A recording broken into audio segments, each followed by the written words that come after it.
पहले हम शुरुआत करते हैं मंदिर तोड़ने से। तो आपको पता होगा अभी अभी दिल्ली में एक रोड का नाम बदला गया था। कौन सा रोड था? अकबर का तो अभी बदलने वाले हैं, आपने पहले से बदल औरंगज़ेब रोड। और औरंगज़ेब का रोड का नाम बदलने के पहले उन्होंने कहा औरंगज़ेब वेरी बैड। बाकी चीज़ें तो थी, धर्मांतरण भी उसने कराए, पर उसने हमारे मंदिरों को तोड़ा। अब मैं बड़ा कंफ्यूज हो गया, तो मैं फिर हिस्ट्री पढ़ने लग गया कि औरंगज़ेब ने कौन से मंदिर तोड़े। पर वो पढ़ते समय मेरे दिमाग में 4 चीज़ें पता चली मोटे तौर पे। पहले पता चला कि औरंगज़ेब ने काशी में भगवान विश्वनाथ के मंदिर को तोड़ा था, वेरी बैड। पर साथ में एक और बात पता चली, वो बात पता चली गुवाहाटी आसाम के पास कामाख्या देवी का मंदिर है, उस मंदिर को उसने दान दिए। उज्जैन में महाकाल का मंदिर है, उसको भी दान दिए। वृंदावन में भगवान कृष्ण का मंदिर है, उसको भी दान दिए। तो मैं कौन सी बात को लेकर चलूँ, मंदिर तोड़ने वाली कि मंदिर को दान देने वाली? दोनों बातें हैं, नंबर 1।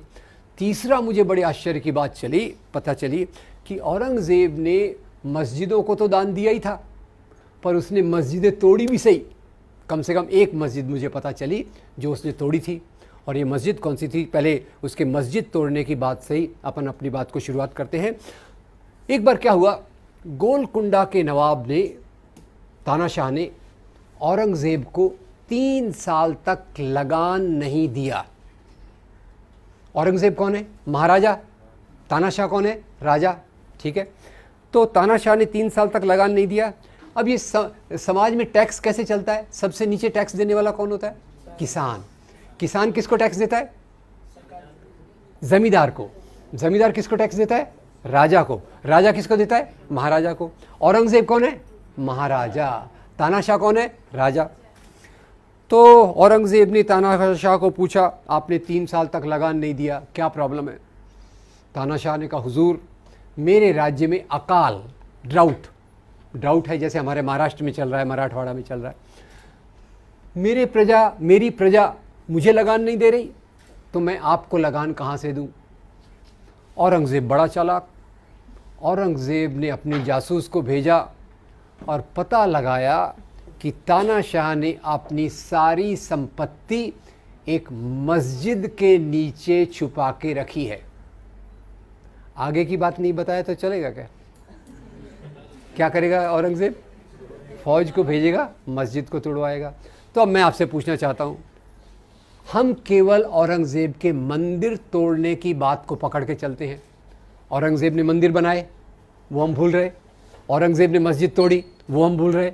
औरंगज़ेब ने मस्जिदों को दान दिया, वो हम भूल रहे। मोटे तौर पे मैं आपसे ये पूछना चाहता हूँ, राजा लोग राज्य क्यों करते थे? होल्ड ऑन, राजा लोग why were kings ruling? Option A, राजा लोग राज्य करते थे धर्म के नैतिक मूल्यों के लिए। बी, राजा लोग राज्य करते थे सत्ता और संपत्ति के लिए। ए या बी? बी। और हमारे मन में क्या चल रहा है? हमारे हिंदू राजा वेरी गुड यार, तुम्हारे मुस्लिम राजा वेरी बैड। एक सरल फार्मूला है, पाकिस्तान में जाओ तो फार्मूले को उल्टा कर देंगे। क्या कर देंगे? मुस्लिम राजा एक्सीलेंट, हिंदू राजा कॉवर्ड। तो ये हमारे जो देखने का तरीका हुआ है, जो राजा को हम धर्म के चश्मे से देखते हैं, ये सही है या गलत है, ये मैं आपसे पूछना चाहता हूँ। और इसमें ये भी बताना चाहता हूँ कि ये दृष्टिकोण हमारे सामने कैसे आया। इसको कहते हैं इतिहास का सांप्रदायिकरण, कम्युनलाइजेशन ऑफ हिस्ट्री। और कम्युनलाइजेशन ऑफ हिस्ट्री ये कब से चालू होती है? ये चालू होती है 1857 की लड़ाई के बाद। 1857 आपको याद होगा सबको? 1857 की लड़ाई, हाँ, पहली क्रांति। उसकी चिंगारी किसने लगाई थी? मंगल पांडे। उसका नेतृत्व किसने किया था? बहादुर शाह जफर। बहादुर शाह जफर के साथी कौन थे? तात्या साहब, नाना साहब, पेशवा। झांसी की हिंदू मुसलमान मिलके अंग्रेज़ों के खिलाफ लड़े। अंग्रेज़ों की सत्ता डगमगा गई और अंग्रेज़ों ने तब सोचा अगर हमको यहाँ राज्य करना है तो कौन सी नीति लगाना पड़ेगा? Divide and rule. और वहाँ से उन्होंने जो इतिहास लिखाया वो अलग अलग रूप में, पाकिस्तान में उसको एक रूप दिया गया, यहाँ दूसरा रूप।